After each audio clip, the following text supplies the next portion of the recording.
Olá, seja bem-vindo, alunos do curso técnico e informática e do tecnólogo também. Tá? Nós estamos dando continuidade aqui, tá, ao Marco Civil da Internet e hoje a gente vai começar a falar de algumas regras. Estamos terminando aquelas disposições preliminares, mas no segundo momento e mais ao final dessa aula de hoje nós vamos já começar a falar de regras bastante importantes, tá?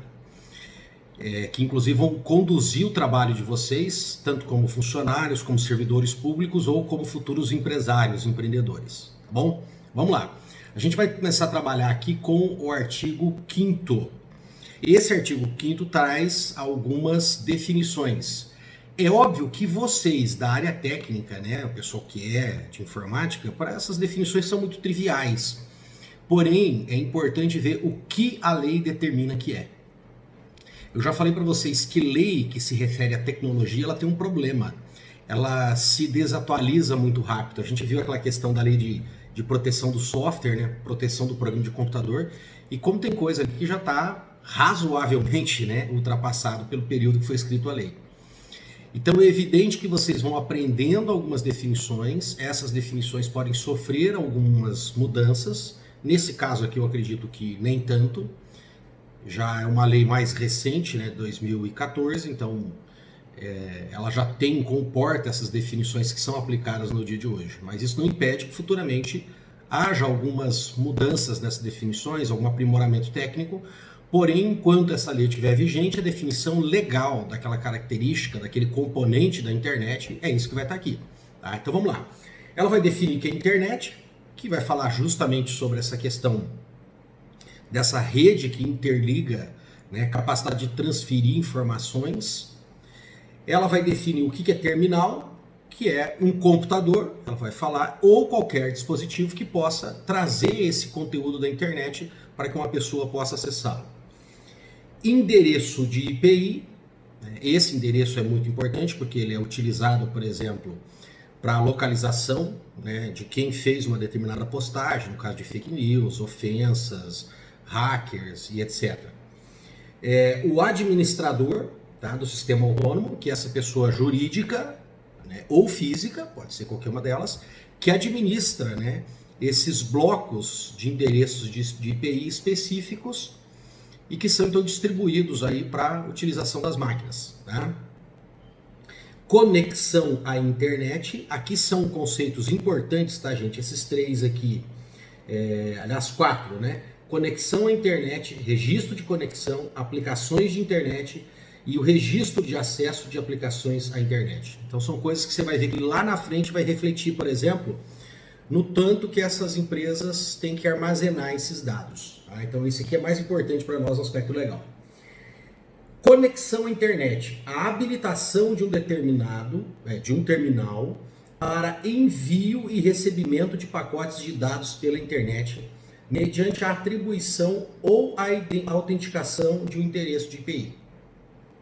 Então, isso é uma conexão. A partir do momento que conectou, ligou, registrou aquele IPI e onde começam a transitar esses dados. Registro da conexão. O conjunto de informações referentes à data, hora de início e término de uma conexão à internet, sua duração, e o endereço IPI utilizado pelo terminal para o envio e recebimento de pacotes de dados. Aplicações. Cuidado então para não fazer essa confusão, tá, gente? O registro da conexão é isso. Então, somente isso. Conectou, a hora que conectou, que hora que encerrou essa conexão e qual a duração dela. Distinto de aplicações de internet, que é o conjunto de funcionalidades, ou seja, o que ele estava usando na internet, que podem ser acessados por meio de um terminal conectado à internet. Então, olha lá, a diferença em conexão é simplesmente ligar-se, aplicações é o que ele usou na internet. 8º, registro de acesso a aplicações da internet. Então, o conjunto de informações referentes à data e hora de uso de uma determinada aplicação de internet a partir de um determinado endereço de IPI. Então ele vai registrar quanto tempo, né, quando iniciou, quando terminou, quanto tempo durou, utilizando-se de determinada funcionalidade, ou seja, de um site, de algum aplicativo, de um fornecimento que tem ali, né, por exemplo, o site de um banco, que ele tenha utilizado. Isso é registrar o quê? As aplicações, tá bom? O artigo 6º, tá? Ele é um artigo assim bem genérico e ele vai fazer algumas referências aos direitos e garantias que nós temos na Constituição, tá? Então diz o artigo 6º: na interpretação dessa lei serão levados em conta, além dos fundamentos, princípios e objetivos previstos, a natureza da internet, seus usos e costumes particulares e sua importância para a promoção do desenvolvimento humano, econômico, social e cultural. Bom, então vamos lá. O que ele vai falar aqui? É o seguinte. Estão lembrados que na aula passada a gente discutiu sobre aqueles princípios gerais?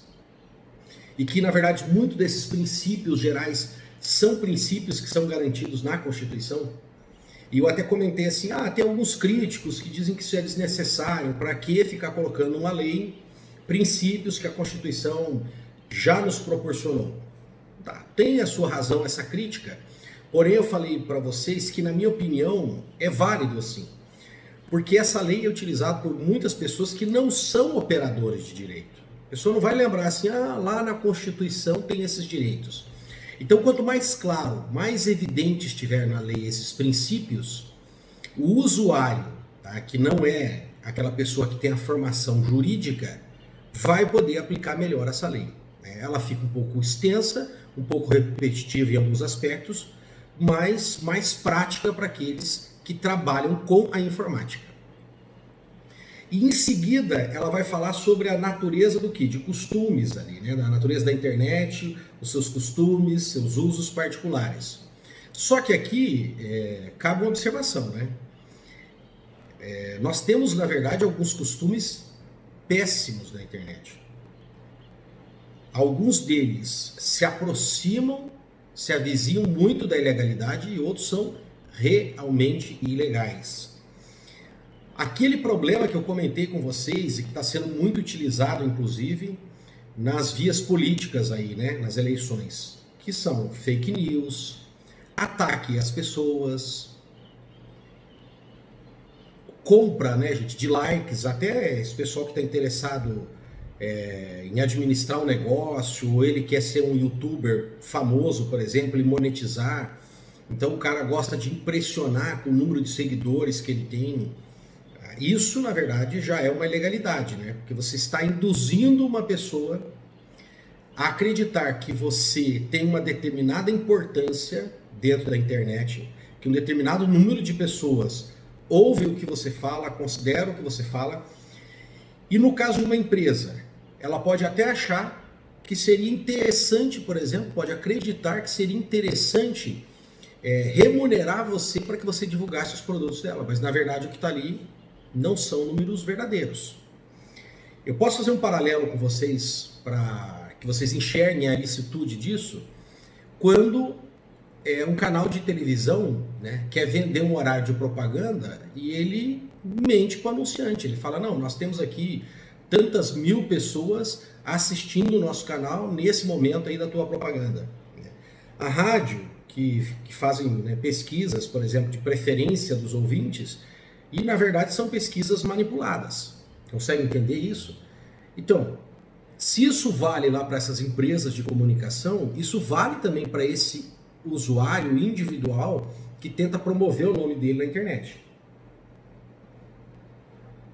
Eu não estou dizendo, gente, que você utilizar de ferramentas pagas para impulsionar seu nome, né? Se você quer ser youtuber, que você quer ser um influencer e consequentemente depois vender isso que você conseguiu para divulgar produtos, não tem nada demais. Isso não está errado, né? O problema é aquelas falsificações para dar uma impressão que você é uma pessoa mais influente do que você realmente é, tá? Bom, o outro detalhe, finalzinho desse artigo 6º, é quando fala dos movimentos humano, econômico, social e cultural, né? Esses três aspectos do desenvolvimento humano que são justamente aspectos que estão ao longo de toda a nossa Constituição sendo protegidos. Então, se a gente for lá no artigo 5º, por exemplo, nós vamos ter ali, isso fazendo referência também aos princípios, como eu conversei com vocês, nós vamos ter ali a proteção de todos os direitos e deveres individuais. No artigo 6º, nós vamos ter a proteção de direitos sociais relacionado ao emprego, organização sindical, né?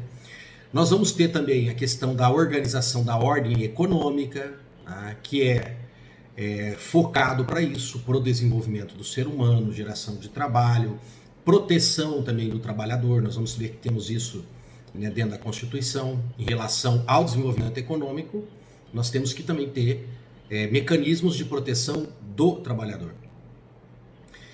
Nós vamos ter a proteção cultural, nós vamos ter a proteção ambiental, quando se fala aqui de desenvolvimento econômico, social e cultural. Poderíamos estender, ou ter estendido na lei aqui também, mecanismos de proteção ambiental. Tá? E podemos dizer que hoje a internet é uma poderosíssima ferramenta para proteger e divulgar, proteger o meio ambiente e divulgar a educação ambiental, tornar as pessoas mais conscientes disso. Inclusive, vai chegar um momento que esse uso, tá? E já está começando a acontecer isso, esse uso político do meio ambiente que nós temos muito no Brasil, isso aí vai começar a cair por terra. Vou explicar para vocês por quê. De um lado, nós vamos pegar um personagem aqui, gostaria de, nesse momento, não tá dizendo que eu estou fazendo crítica, quem está certo, quem está errado, tá, gente? Eu só vou pegar os dois porque eles estão em postos antagônicos e são pessoas de destaque. E como são pessoas de destaque, vocês vão ver depois na Lei Geral de Proteção de Dados, que essas pessoas, a gente tem um rigor de proteção com a individualidade deles bem menor, tá? Inclusive, o ministro Barroso, ele tem um comentário interessante sobre isso, né? Que quando você vai comentar alguma coisa sobre a privacidade das pessoas, e isso a gente faz muito na internet, né? Essa proteção ela já começa a ser firmada aqui no Marco Civil da internet. Quando estiver lendo esses dispositivos que fala sobre essa proteção, eu vou comentar com vocês, aqui nesse ponto, vocês estão vendo? Isso aqui vai ser de novo tratado na Lei Geral de Proteção de Dados Pessoais. Mas ele faz um comentário interessante quando a gente vai falar de pessoas, né? Essa proteção moral, a vida privada, a intimidade de cada um. Então ele vai falar, olha, se a informação é verdadeira, não tem problema nenhum. Você conseguiu ela de uma forma lícita? Sem problema nenhum. Tá? E que essas pessoas, que são as pessoas públicas, realmente o rigor, a exigência dessa proteção da sua vida privada é menor mesmo. Até porque essas pessoas optaram por isso. Então eu vou falar de informações que são verdadeiras, elas são informações públicas, então tá aí para todo mundo ver, e são duas pessoas públicas e optaram por isso, né? Uma delas é o Leonardo DiCaprio e o outro é o atual presidente da República, Jair Messias Bolsonaro. Então, eles estão em polos opostos, falando, tá, gente, sobre o que acontece nessas queimadas que estão tendo na região amazônica, numa parte, né, da Amazônia Legal no Mato Grosso, e atingiu até mesmo o Pantanal agora, tá?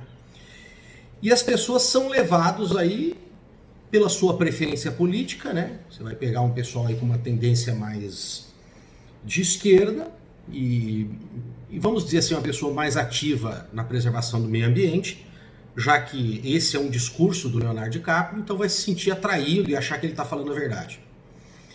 As pessoas que são bolsonaristas, né, ou mais adeptos do desenvolvimento do agronegócio, desse modelo infelizmente errado do agronegócio, que a gente tem muito no Brasil ainda, vão achar que o presidente está correto, tá? E quando a gente for verificar a verdade, a gente pode descobrir que os dois estão errados. E não é descobrir que um está um pouquinho errado para lá, um pouquinho errado para cá. Não, é descobrir que os dois estão muito errados. Muito errados. Tá, professor, o senhor está dizendo isso, mas quando que vai acontecer isso? É porque é o seguinte, nós temos alguns softwares, tá? Nós temos alguns programas que inclusive eles são gratuitos. Nós temos aí o software, por exemplo, do INPE, que é o Spring, que com algum treinamento e hoje com recursos que nós temos disponíveis gratuitamente na internet, um adolescente pode descobrir como que se utiliza dessas ferramentas e ele mesmo pode fazer investigação de como que anda esse desmatamento na região amazônica. Óbvio que órgãos do governo com imagens de melhor qualidade, com pixel menor, de maior definição, o cara com treinamento muito mais aprimorado, trabalha para isso, ele recebe para isso, né, um servidor. Ou funcionário de uma empresa privada que também possa estar pesquisando sobre isso, pode conseguir dados mais próximos da realidade, né? E um adolescente, às vezes, fazendo essa tentativa, pode até conseguir um dado não tão próximo da realidade. Porém, o que eu estou querendo dizer é que, com a internet hoje, com acesso às imagens de satélite e softwares que podem fazer a análise da imagem de satélite, as pessoas vão se tornando autônomas. Então ele vai ver lá um cara dos Estados Unidos que é envolvido em questões ambientais, está dando uma opinião, aí ele vai vir um presidente dando outra opinião. Ele fala, peraí, deixa eu mesmo lá conferir isso, o que está acontecendo aqui. E essas pessoas, que nem precisam ser tantos assim, eles vão começar a chegar nas redes sociais e falar, o tal artista falou isso, o presidente falou isso. E na verdade não é nenhum dos dois, entende? O que está acontecendo é isso. Então esse acesso à informação, tá? Essa disponibilidade de também poder trabalhar essas informações com esses softwares, está permitindo que o cidadão, né, e até mesmo o cidadão comum, aquele que não vai trabalhar com essas informações, comece a receber dados trabalhados, tá, gente? Conhecimento produzido de uma forma mais neutra, porque às vezes esse estudante, ou esse adolescente, ou esse jovem que vai fazer esse trabalho, ele vai ter uma posição bem mais neutra que teve o artista, que está defendendo algum tipo de bandeira, ou o presidente que está defendendo alguma política dele. Beleza? Vamos lá, continuando. Agora nós vamos entrar no artigo 7º, tá, gente? Que esse é importantíssimo, porque ele vai falar justamente dos direitos e garantias do usuário. E entenda o usuário aqui, tá, gente? O usuário é aquele que está consumindo, né, os pacotes de internet, mas o usuário também que é o provedor, aquele cara que está propiciando esses pacotes de internet, tá bom? Então vamos lá. Artigo 7º. O acesso à internet é essencial ao exercício da cidadania e ao usuário são assegurados os seguintes direitos. Tá? Só um pouquinho que eu quero falar um pouco sobre cidadania.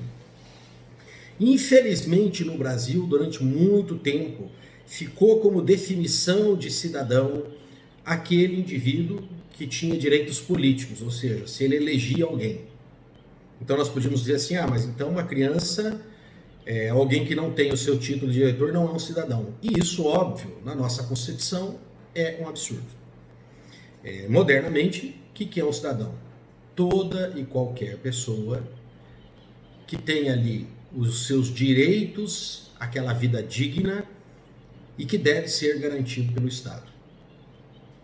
E eu acrescentaria, por toda a sociedade. Então não é só exercício de direitos políticos, não. O exercício dos direitos dele, das garantias de ter uma vida digna. Esse é um cidadão. Vamos lá. Está dividido aqui em vários incisos. Primeiro inciso. Inviolabilidade da intimidade e da vida privada. Sua proteção e indenização pelo dano material ou moral decorrente da sua violação. Então, veja bem. A intimidade, a vida privada dele, o que ele faz dentro da sua casa, as opções que ele tem, tá, gente? E nós podemos colocar várias aqui, em relação à sua alimentação, em relação à sua religião, às suas opções sexuais, né? Se ele não lesa nenhum direito, não agride, não violenta nenhum direito de uma outra pessoa com essa prática, da sua diversão, da sua comida, da sua religião, das suas práticas sexuais, isso lhe pertence, exclusivamente a ele. Então nós não podemos invadir isso, tá? Com um respaldo, quando eu comentei com vocês, em relação às pessoas que têm uma vida pública, que são artistas, que optaram por isso, que estão, né, nas mídias, ou pessoas que têm uma vida política. Então, quando você vê uma pessoa fotografando alguém num restaurante, e essa pessoa é um empresário, tá, gente, que trabalha lá na loja dele, administrando a loja dele, pode ser um empresário gigantesco, uma rede de lojas, mas ele não é um cara público, ele não faz questão disso, e tem ali um artista, tá? E pessoas vão fotografá-los, tá? Esse rigor dessa proteção à sua intimidade, à sua vida privada, é realmente diferente. Porque aquela pessoa, mesmo que ele seja muito importante, aquele empresário, ele não optou por isso, o artista ou o político optou por isso, né? Outra coisa interessante aqui é que ele vai falar de dano moral e material, tá? Mas na verdade nós vamos perceber que é dano à intimidade, né? Invasão da intimidade, da sua privacidade, dano moral, dano material e a imagem, tá? E também quando nós temos um dano moral ou um dano a essa imagem, isso pode resultar em dano material. Então, muitas vezes em alguma condenação, tá, por desrespeitar esse direito aqui, dessa garantia, você pode ver que a pessoa vai ter uma condenação por dano moral, que no Brasil ela normalmente não é alta, diferente do que é praticado em outros países, como, por exemplo, os Estados Unidos da América, onde dano moral pode resultar em grandes indenizações. Aqui no Brasil não. Pode ser uma indenização normalmente pequena. Porém, esse dano moral pode também resultar em que o dano à imagem pode resultar em dano material. Uma pessoa que vive da sua imagem, por exemplo, ou prejudica a imagem da empresa. Aí sim o juiz vai ter que quantificar esse dano material que foi provocado pelo dano moral. E aí podem ter valores maiores. Inciso 2º. Inviolabilidade e sigilo do fluxo de suas comunicações pela internet, salvo por ordem judicial na forma da lei. Então, isso que nós transitamos, tá, gente, de informações, só pode ser acessado, tá, com uma ordem judicial. Tá? Senão não pode ter essa fiscalização sobre o que nós fazemos, os nossos acessos nas nossas redes sociais, quando você visita uma página da internet. Não interessa se você está lá vendo na página da internet pornografia, pedofilia, como fabricar uma bomba, ou hoje, né, já tem pesquisa aí como matar o marido, né, você já sabe do que eu estou falando, também o pessoal pesquisando como matar o padrasto, como encontrar alguém para cometer um assassinato, né? Então, pistoleiro de internet, imagina, vão criar uns aplicativos para isso agora, né? Então isso, na verdade, está protegido. Para que essa pesquisa, né, as aplicações que você utilizou, os dados que você acessou, o tipo de pesquisa que você fez no Google, por exemplo, precisa sim de uma ordem judicial. Tá? Aí quem vai fundamentar isso, né, pode ser um pedido do Ministério Público e pode ser um pedido da polícia. Mas o juiz também, para tomar essa decisão, né, ele precisa ter alguns indícios. Porque ele não pode sair liberando, né, de qualquer pedido da polícia. Então tem que fundamentar. Eu acho que o Tarcísio cometeu isso, então eu quero acessar ali os dados de pesquisa do Google, o que o Tarcísio anda lendo na internet, que filmes ele anda assistindo, né? Não, se a polícia não demonstrar, o Ministério Público não demonstrar que tem indícios para isso, tá? A justiça também não libera. Tá? Mas depois nós vamos conversar um pouco mais como são feitos esses pedidos. Tá? Vamos lá. 3. Inviolabilidade e sigilo das suas comunicações privadas armazenadas, salvo por ordem judicial. Tá? Então, aquelas comunicações que são privadas. É diferente quando você se comunica com uma pessoa pelo WhatsApp, né? Aí você... Isso hoje é muito comum, né? Hoje o advogado usa isso direto, gente, como prova, direto mesmo. E as empresas, inclusive, quando elas estão atendendo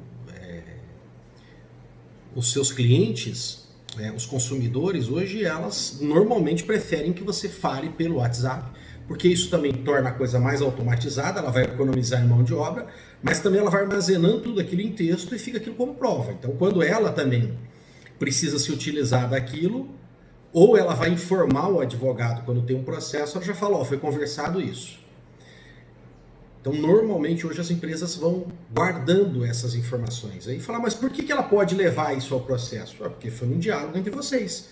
Você tem o seu direito ao acesso daquela informação, ele tem o direito a dele, entende? É diferente quando é uma coisa privada de um terceiro. O Ministério Público está querendo descobrir a conversa entre, né, o fornecedor aqui de uma matéria roubada tal, e um cara lá no varejo que vende aquela mercadoria. É diferente. Agora, se um dos dois resolve levar isso à justiça, é uma informação dele, entenderam? 4. Não suspensão da conexão à internet, salvo por débito diretamente decorrente da sua utilização. E lembrando que também tem regras para isso, né? Diminuição do fluxo de dados, da velocidade. Por quê? Porque, gente, hoje a internet, ela é utilizada, né, não só como um mero meio de comunicação, né? Algumas dessas comunicações são importantíssimas, né, do trabalho da pessoa, da segurança da família, do próprio exercício da cidadania, dos produtos que o próprio Estado, né, dos acessos que você tem hoje do Estado, né? Por exemplo, o clássico que está acontecendo agora do acesso ao recurso que está sendo liberado pelo governo federal por causa da pandemia. Então você não pode simplesmente extinguir completamente o acesso da pessoa, tá? E não interessa o motivo, salvo o débito, e esse débito ainda tem que ser de uma forma gradual. 5. Manutenção da qualidade contratada da conexão à internet. Isso aqui é que a gente registra pouco, né? Mas normalmente a gente encontra muitas reclamações de que a nossa internet não está boa. Ah, minha internet está péssima. Ah, minha internet não está funcionando. Isso a minha aqui tem muita oscilação mesmo, muita oscilação. Porém, mesmo conhecendo um pouquinho da natureza aqui do problema, né, e um pouquinho da natureza jurídica dessas relações que existem do uso da internet, do marco civil da internet, eu mesmo tenho uma falha, porque eu quase não registro isso. Empresas maiores que têm ali um registro normal, né, de consumo de dados, elas poderiam exigir, né, do seu provedor que ele mantesse essa qualidade, né? Aí você vai ter grandes empresas, uma universidade, até mesmo um órgão do governo que faz uso disso, que pode ter ali alguém, um profissional, um mecanismo, um sistema registrando essa oscilação da quantidade de dados que está sendo provido para ele naquele momento, no pacote de dados. 6. Informações claras e completas, constante dos contratos de prestação de serviços, com detalhamento sobre o regime de proteção aos registros de conexão e aos registros de acesso a aplicações de internet, bem como sobre práticas de gerenciamento da rede que possam afetar a sua qualidade. Então, olha só. E esse inciso aqui, ele traz um monte de coisa, tá? Algumas são bem importantes. Lembra que eu falei para vocês que tem duas definições ali, que é registro de conexão e registro de aplicação? E quais as informações que tem que ter de conexão e de aplicações, e registro de aplicações? Porque vocês vão ver que lá na frente a justiça pode exigir isso da empresa.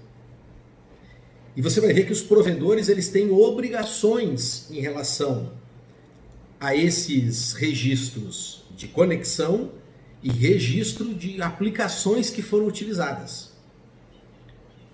E a empresa tem que deixar bem claro ao consumidor, vocês vão ver como que isso é importante, a palavrinha consumidor, o famoso direito do consumidor no Brasil. Tem que deixar bem claro como que são feitos, os prazos que são feitos. Tá? tem um prazo de exigência legal, porém pode ser negociado um prazo maior de armazenar essas conexões, registro de conexões e registro de uso de aplicações. Tá? E como que é a prática desse gerenciamento de rede, tá, gente?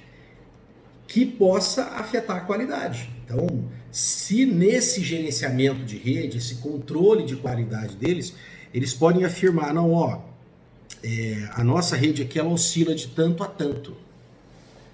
Nós estamos vendendo um pacote de tanto, aquela história, né, que você está vendendo um pacote do X quantidade de dados, mas a gente acaba sempre podendo se utilizar de menos dados do que isso, né? Então, também a empresa vai ter que dizer sobre isso. É uma obrigação. É lei. O usuário normalmente não pede, não se preocupa muito com isso, ele só olha aquele valor que eles fazem na oferta lá, né? 50 mega, 150 mega, né? O número que está ali estampado em branco, vermelho para chamar atenção, né? Mas ele tem que dizer daquela quantidade o quanto que oscila, tá? Os contratos, evidentemente, também tem que ser bem claros e acessíveis. Tá? Tem estudos sobre isso, né, de acessibilidade, pessoas que pesquisam, escrevem sobre isso, né, de acessibilidade de contratos de provedores, o cara nunca encontra. Tem até um relato, né, de um artigo que eu li, que a pessoa pesquisando no próprio site do provedor, ele não conseguia encontrar contrato nenhum. Porém, quando ele pesquisava no Google, ele conseguia achar em páginas, né, que ficaram dispersas, né, em outras versões, talvez, do site, né, tecnicamente não conheço muito bem como que seria isso, mas a pesquisa no próprio site, que está ali funcionando, que está sendo anunciado, ele não consegue encontrar esses contratos. Em pesquisa solta, dispersa pelo Google, ele consegue encontrar. Ué, mas então ele encontrou, porque não tem validade. É muito difícil ele afirmar que aquele ali é o contrato dele mesmo, né? Já que ele encontrou dessa forma, numa pesquisa aleatória no Google. Né? Vamos lá. 7. Não fornecimento a terceiros de seus dados pessoais, inclusive registros de conexão, de acesso a aplicações de internet, salvo mediante consentimento livre, expresso e informado ou nas hipóteses previstas em lei. Muito claro, muito evidente isso, que quando você fornece os seus dados para esse provedor, ele não pode estar repassando esses dados para outro. E o que é isso aqui? Vocês vão ver isso muito claro e muito esmiuçado onde? Na Lei Geral de Proteção de Dados. Beleza? 8º, informações claras e completas sobre coleta, uso, armazenamento, tratamento e proteção de seus dados pessoais, que somente poderão ser utilizados para finalidades que justifique a sua coleta, não sejam vedados pela legislação, estejam especificadas nos contratos de prestação de serviços ou em termos de uso de aplicações de internet. De novo, esse aqui, mais um que vai estar detalhado aonde? Na Lei Geral de Proteção de Dados. Então, quando você está coletando alguma informação dele, essa informação tem que se restringir àquilo que você realmente precisa. Se você se propõe, né, você apresenta para ele, no seu site, na sua aplicação, uma determinada prestação de serviço, e aí para isso você precisa do e-mail dele, tudo bem. Agora você não precisa do CPF dele, você vai pedir esse dado. Então você está abusando desse direito de solicitar informações para prestar aquele serviço que você está propondo, sendo que você não precisa daquele dado. E outra, não pode ser proibido por lei. E mais ainda, nós vamos ver agora que com a Lei Geral de Proteção de Dados, tá, tem que ter também essa classificação de tipo de informação. Que tem aquelas informações que são muito mais sensíveis à vida da pessoa. E por último, tá, gente, que fique bem claro no seu contrato como provedor, ou naqueles termos que a gente dá o concorde lá para se utilizar, né, quando você concorda para usar uma determinada aplicação da internet. Inciso 9. Tem que ter o consentimento expresso sobre coleta, uso armazenamento e tratamento de dados pessoais, que deverá ocorrer de forma destacada das demais cláusulas contratuais. Mais um que já estava no Marco Civil da Internet, mas que vai ser amplamente, né, tratado e protegido na Lei Geral de Proteção de Dados. Repito, naquela aula anterior eu já tinha comentado com vocês que muitos itens do Marco Civil da Internet já antecipava essa proteção dos dados pessoais. Tá? Já antecipava. E aqui está ficando bem característico isso, como vocês estão percebendo, nos direitos e garantias dos usuários. 10º. Foi a 9ª, agora a 10ª. Exclusão, 10º, né? Aliás, 10º inciso. Exclusão definitiva dos dados pessoais que tiver fornecido a determinada aplicação de internet a seu requerimento ao término da relação entre as partes, ressalvadas as hipóteses de guarda obrigatória de registros previstos nessa lei.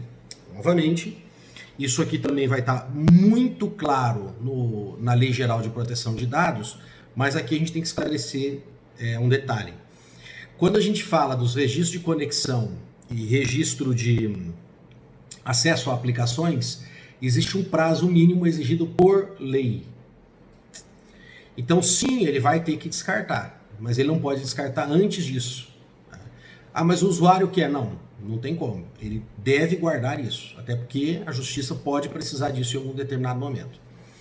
Passado esse prazo, ele não tem mais essa obrigatoriedade, mesmo que isso tenha provocado lesões a um terceiro, por exemplo. Já não é mais responsabilidade do provedor. Né? 11. Publicidade e clareza de eventuais políticas de uso dos provedores de conexão à internet e de aplicações de internet. Então, as suas políticas de uso, né, políticas de privacidade, como que você vai utilizar, por exemplo, os dados, como diz aqui, como que é o fornecimento do seu trabalho, isso tem que ficar muito claro para quem está consumindo. Lembrando, ele é tratado como um consumidor. 12. Acessibilidade, consideradas as características físico-motoras, perceptivas, sensoriais, intelectuais e mentais do usuário nos termos da lei. Bom, aqui, gente, o que a lei, né, que é o Marco Civil da Internet, tentou fazer é proteger principalmente as pessoas que tenham algum tipo de deficiência. É lógico que isso aí no regulamento, né, no 8771/2016, deveria ter sido melhor tratado. Mas ao mesmo tempo também fica muito complexo, né, de como que os provedores e como que as aplicações vão atender essas pessoas segundo as suas necessidades especiais, motoras, psíquicas e as pessoas que juntam os dois problemas, né, psíquico-motoras.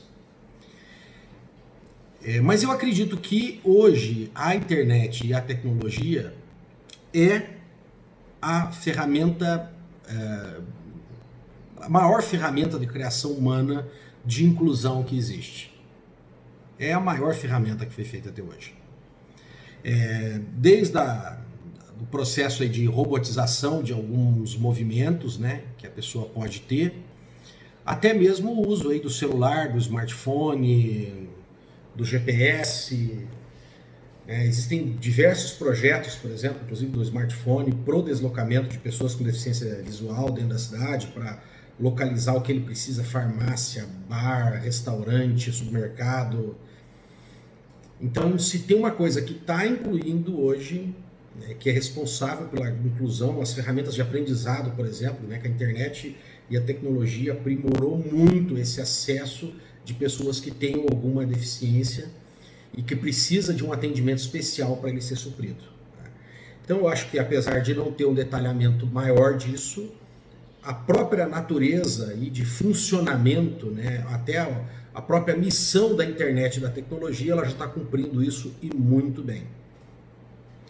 Por fim, inciso 13, aplicação das normas de proteção e defesa do consumidor nas relações de consumo realizadas na internet. Como eu falei para vocês, vim falando ao longo de todo esse artigo aqui, que é o artigo 7º, que traz essas garantias, né, e esses direitos do usuário, que ele vai ser tratado como um consumidor. Inclusive, quando o juiz tem que decidir alguma coisa e fica qualquer lacuna, qualquer espaço, ele vai se utilizar das regras e princípios que tenha no Código de Defesa do Consumidor.